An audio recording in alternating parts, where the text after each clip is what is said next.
आज हमारे पास जो दस्तावेज और रिपोर्ट हैं, वो किसी थ्रिलर फिल्म की पटकथा जैसे लगते हैं। बिल्कुल, पर ये कोई कहानी नहीं है, ये पूरी तरह हकीकत है। एकदम सही कहा।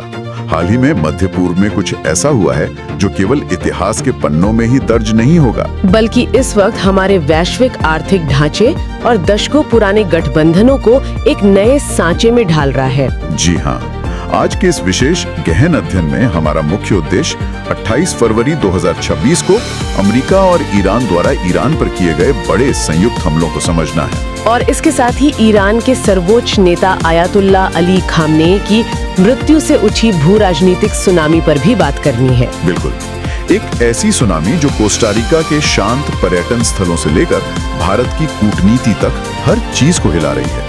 इस उलझी पहेली को सुलझाने के लिए हमने कई बहुत ही महत्वपूर्ण दस्तावेजों का बारीकी से विश्लेषण किया है, जैसे कि यूके संसद की रिपोर्ट और अरब सेंटर वॉशिंगटन डीसी का विश्लेषण, साथ ही वैश्विक ऊर्जा बाजारों के ताजा आंकड़े और रूस चीन संबंधों पर journal of informatics education and research के निष्कर्ष भी शामिल हैं। आगे बढ़ने से पहले एक बहुत ही जरूरी बात स्पष्ट करना आवश्यक है। इन स्रोतों में कई राजनीतिक रूप से संवेदनशील और वैचारिक रूप से अलग-अलग दृष्टिकोण शामिल हैं। हाँ, इनमें वामपंथी और दक्षिणपंथी दोनों तरह के नजरिए मौजूद हैं। और हमारा उद्देश्य यहाँ किसी भी पक्ष, विचारधारा या देश का समर्थन करना बिल्कुल नहीं है। हम पूरी तरह से निष्पक्ष होकर केवल उन तथ्यों और विचारों को सामने रख रहे हैं जो इन मूल दस्तावेजों में दर्ज हैं। हमारा मिशन बस इतना है कि सूचनाओं के इस भारी अंबार से सबसे काम की बातें निकाली जाएं। चलिए इसे थोड़ा खोल कर समझते हैं। देखिए, इस पूरे घटनाक्रम को समझने के लिए उस पृष्ठभूमि पर नजर डालना जरूरी है।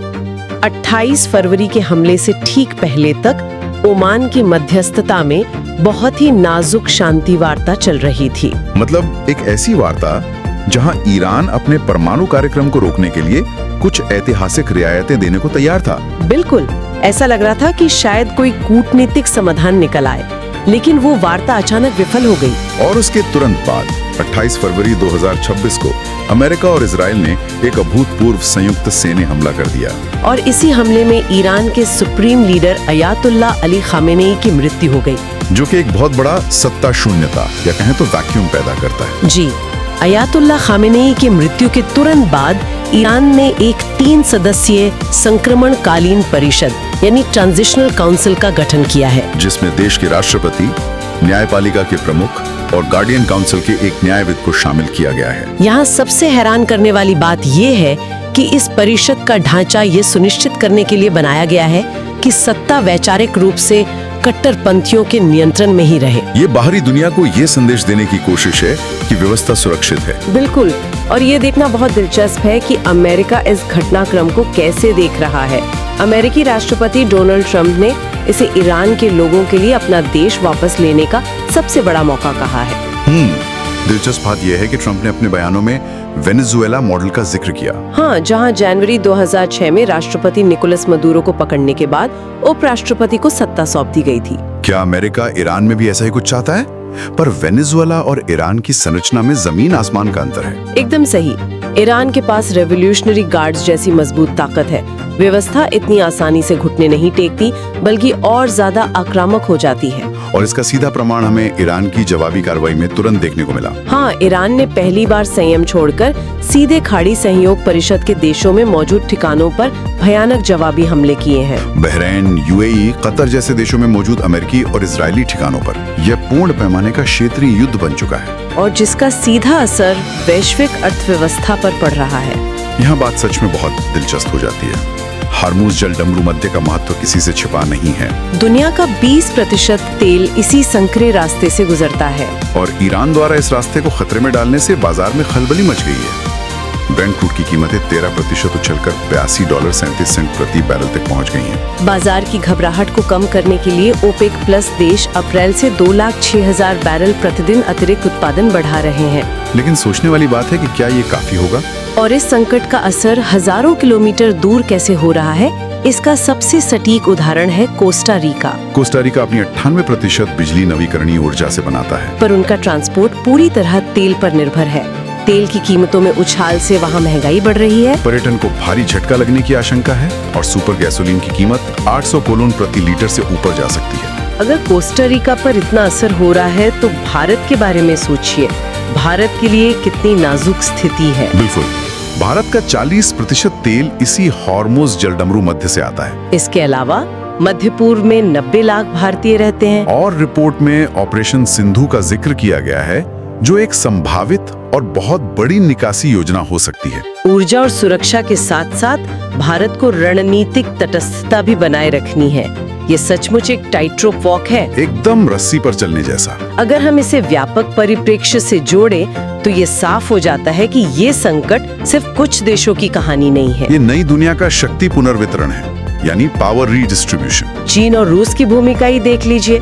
2010 से 2025 तक के डेटा के अनुसार चीन ने बेल्ट एंड रोड इनिशिएटिव के तहत मध्य पूर्व में अपना व्यापार 4 गुना बढ़ा लिया है, जबकि रूस रक्षा और ऊर्जा में मुख्य खिलाड़ी बना हुआ है। दोनों मिलकर अमेरिका के प्रभाव को चुनौती दे रहे हैं। और सऊदी अरब की मल्टी अलाइनमेंट रणनीति भी बहुत आक्रामक हो गई है। वे अब केवल पश्चिमी देशों पर निर्भर नहीं हैं। वे ब्रिक्स के जरिए गैर डॉलर व्यापार बढ़ा रहे हैं और ओपेक प्लस के जरिए रूस के साथ ऊर्जा कूटनीति कर रहे हैं। यहाँ एक बहुत बेहतरीन विचार उभरता है। ऊर्जा संक्रमण या ग्रीन एनर्जी की तरफ जाना केवल पर्यावरण का मुद्दा नहीं है। बिल्कुल नहीं, ये नियंत्रण और शक्ति का खेल है। महत्वपूर्ण खनिजों यानी क्रिटिकल मिनरल्स पर कब्जा नई ताकत का स्रोत बन रहा है। लेकिन जब महाशक्तियां नियंत्रण की कोशिश करती हैं, तो परिणाम भयानक होते हैं। अरब सेंटर वॉशिंगटन डीसी की रिपोर्ट यही बताती है। इतिहास याद दिलाता है कि जब भी पश्चिमी देशों ने शासन बदलने की कोशिश की है, अनपेक्षित परिणाम ही सामने आए हैं। 1982 के लिबनान हमले से हिजबुल्लाह का जन्म हुआ और 2003 के इराक युद्ध से ISIS जैसी ताकतें पनपी। मौजूदा संकट में लिबनान का एक बहुत ही ऐतिहासिक कदम सामने आया है। हिजबुल्लाह ने इजराइल पर मिसाइलें दागी। लेकिन सबसे चौंकाने वाली बात ये हुई कि लेबनान की सरकार ने हिजबुल्लाह की सैन्य गतिविधियों पर आधिकारिक तौर पर प्रतिबंध लगा दिया है। सच में ये लेबनानी राज्य की संप्रभुता की दिशा में एक बहुत बड़ा और ऐतिहासिक कदम है। और यूके के रक्षात्मक कदमों का विश्लेषण भी दिलचस्प है। उन्होंने सीधे हमले नहीं किए हैं, बस अपने विमानों से मिसाइलें गिराई हैं और डिएगो गार्सिया तथा साइप्रस जैसे अपने सैन्य ठिकानों को अमेरिका को इस्तेमाल करने की इजाजत दी है, जिसे संयुक्त राष्ट्र चार्टर के अनुच्छेद 51 यानी आत्मरक्षा के तहत सही ठहराया गया है। क्या ये सच में आत्मरक्षा है? ये एक लंबी बहस का मुद्दा है। बिल्कुल, मध्य पूर्व की ये जंग सिर्फ 2 देशों का मुद्दा नहीं है। ये पूरी दुनिया के आर्थिक ढांचे, ऊर्जा सुरक्षा और कूटनीतिक गठबंधनों को एक नए सांचे में ढाल रही है। ये एक बहुत ही महत्वपूर्ण सवाल खड़ा करता है। वो क्या? आज दुनिया तेल के रास्तों पर नियंत्रण के लिए लड़ रही है, लेकिन जिस तेजी से हम नवीकरणीय ऊर्जा की ओर बढ़ रहे हैं, क्या आने वाले दशकों में अगला विश्व युद्ध तेल के कुओं के बजाय लिथियम की खादानों और कोबाल्ट के भंडारों पर कब्जे के लिए लड़ा रहेगा?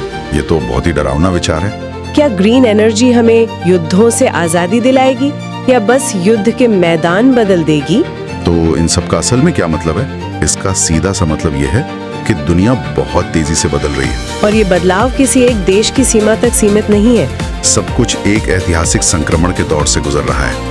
इन सूचनाओं और भविष्य के संकेतों पर गहराई से विचार करना बहुत जरूरी है। इसी विचार के साथ आज का ये गहन अध्ययन यहीं समाप्त होता है।